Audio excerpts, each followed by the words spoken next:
episode of Steelers Today. I'm your host, Eddie Provident. With me, as always, is Dale Lolley. You're Eddie Provident? I didn't recognize you. I know, man. I know. I had the mustache, but the wife shot that one down and made me I think you should have just shaved the mustache off and kept the beard. Kept the beard.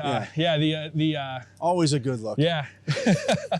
I feel like it's already cold outside, man. It's like my face is 10 times colder than it normally is. I don't like it. Yeah. Well, I'm going to Minneapolis tomorrow. So that's going to be a lot of fun, man. That's going to be a lot of fun. Speaking of Minneapolis, Steelers are playing Thursday night. And listen, man, they're in a playoff race right now because of a lot of things, but chiefly TJ Watt. Trent James Watt, yeah. Yeah. He's played really well this year. There's no doubt about it. The Steelers, when he plays, have a much better chance to win. Yes. That has been the case. And Ben Roethlisberger saying today that not only should TJ Watt be Defensive Player of the Year, but he should also get some MVP votes. In many years, you would look at that and go, yeah, that's not going to happen. There's way. Nobody that sticks out this year. But that's the point this year. Is that who else, who are you giving it to? And even Watt has missed a couple of games, but you look at all the quarterbacks around the league, it's typically a quarterback award. Who's the front runner right now? And honestly, there's no running backs that are really sticking out. Jonathan Taylor. Yeah, but even still, he's not that big name that you expect to. He's not, but he's getting there. Yeah. But so is TJ Watt. The point is that if it's ever going to be a year where a defensive guy wins it, this is the best chance there is. I don't think it's going to happen. No, neither do I. I think that, we saw last year that he's not a shoo-in for Defensive Player of the Year either. So, I mean, he's getting close. He might be getting there too. Close, he might be getting there too. If he goes into Minneapolis this week and gets a couple more sacks against this team in particular, the Vikings have only allowed 18 sacks this season.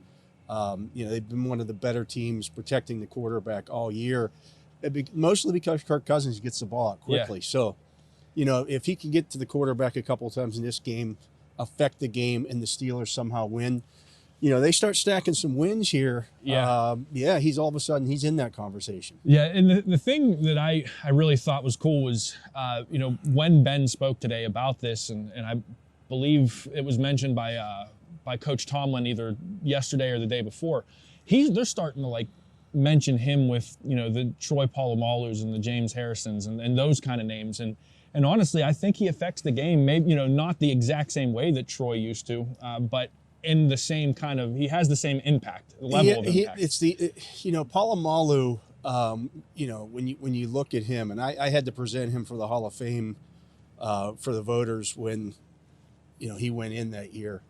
And it was one of the things the points that I drove home was that, okay, he doesn't have the gaudy interception numbers for his career. He doesn't have the gaudy sack numbers for his career, but it's the impactful plays that you make, the plays that close out games, the plays that affect who wins the game. Mm-hmm. And that's the same thing with TJ Watt.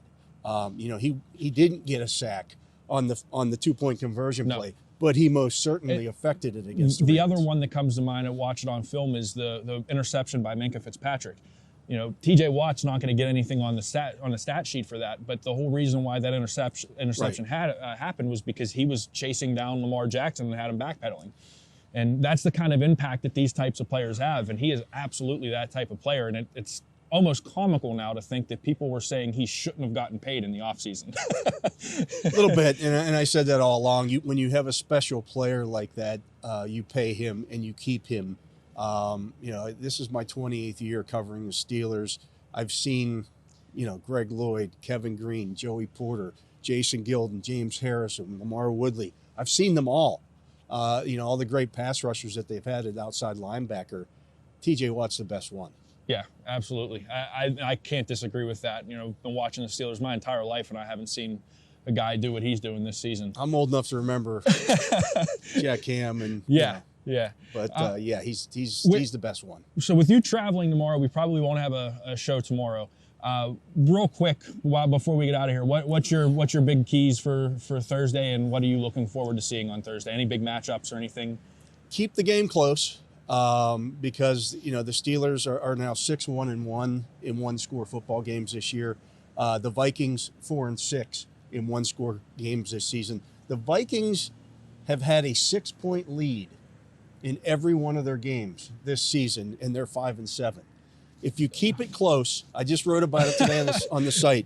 Ben Roethlisberger is the comeback king in the NFL. I know there's some guys, Brady and Manning, who have more career comeback wins or fourth quarter drives and all that. There's some other guys that are ahead of him, but if you look at the percentages, he has a higher percentage of his wins have come in that respect than any of those guys. If you keep it close, I'll take Ben Roethlisberger over Kirk Cousins all day long. Without a doubt. And it really was fun to see a little bit of vintage Ben in that fourth quarter on Sunday afternoon. He's done it again and again this year. Yeah. If you look at it this season, he has 5 game-winning drives and 4 fourth-quarter comebacks. That capability is still there. He has the ability to just flip that switch in the fourth quarter, and all of a sudden, boom, there it is. Enjoy it while we have it, because it's not going to be around much longer. Speaking of, we're not going to be around much longer because it is freezing cold out here today. For Dale Lolley for DK Pittsburgh Sports, we will see you probably after the game Thursday. Take care, and we'll see you then.